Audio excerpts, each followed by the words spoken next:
Salut tout le monde, c'est Hugo, on se retrouve pour une nouvelle vidéo pour vous présenter le Chevrolet Mini Quinta IRC.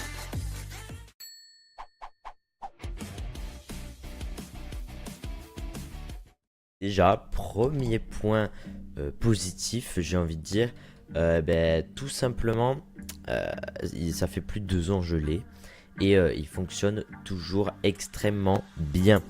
Donc j'en suis très content que ça fonctionne toujours aussi bien. Je l'utilise pas mal quand même, hein, et, on va pas se le cacher. Même si je fais pas forcément, enfin j'organise pas de soirée dans des grandes salles ou quoi, hein. C'est juste comme ça chez moi. Donc pour vous le présenter, on va faire très simple.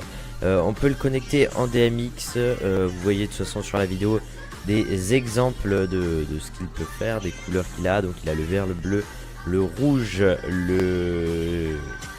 et le blanc, c'est tout. Oui, oui, c'est ça. Voilà. Donc il a plein d'effets. Donc on peut le mettre en automatique donc sur la musique. Donc il gérera tout seul, il changera la musique, la vitesse. Il y a certaines couleurs, ils feront strobe et tout ça. D'ailleurs, premier point faible, vous pouvez le voir que 2 ou 3 couleurs sont en mode de strobe et les autres non. Alors ça fonctionne seulement en automatique. Avec un contrôleur DMX, vous ne pouvez pas faire ça. De toute façon, vous allez le voir dans la suite de la vidéo. Avec le contrôleur DMX, on peut choisir les couleurs, choisir la vitesse des mouvements, des points, et faire activer le mode strobe, mais ce sera sur toutes les LED allumées. Donc vous voyez, voilà. On a toutes les couleurs qui défilent, donc rouge, vert, bleu. Ensuite il y a le blanc, donc on en a plein. Et après il commence à y avoir des mix de couleurs. Donc on a toutes les couleurs avec un point blanc. Et on a aussi les mélanges, donc bleu vert pour faire le cyan, rouge bleu pour faire le rose. Voilà. Et après on a un mode qui va changer toutes les couleurs au fur et à mesure. Voilà. Qui va toutes les faire défiler.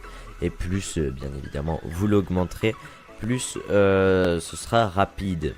Et si vous ajoutez le mode strobe au maximum à ça, ce sera encore plus rapide selon la vitesse du mode strobe. Voilà. Donc le deuxième bouton, il me semble que c'est le mode strobe. Voilà. Alors ouais, voilà. Le troisième du coup c'est les mouvements. Donc c'est à partir de je sais plus combien que ça commence à bouger tout seul. Sinon vous pouvez définir une position de vos points. Ça c'est cool, ça peut toujours être utile.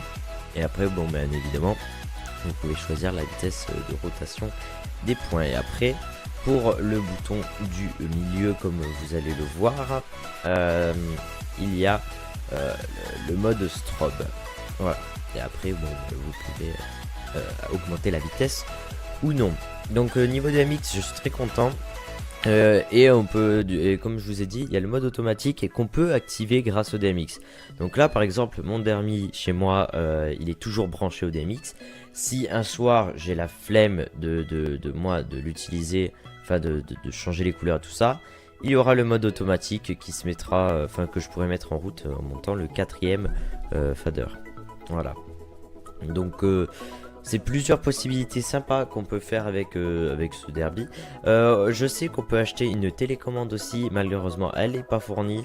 Je l'ai pas acheté personnellement, ça sert à rien hein, quand on le met en DMX. Donc voilà.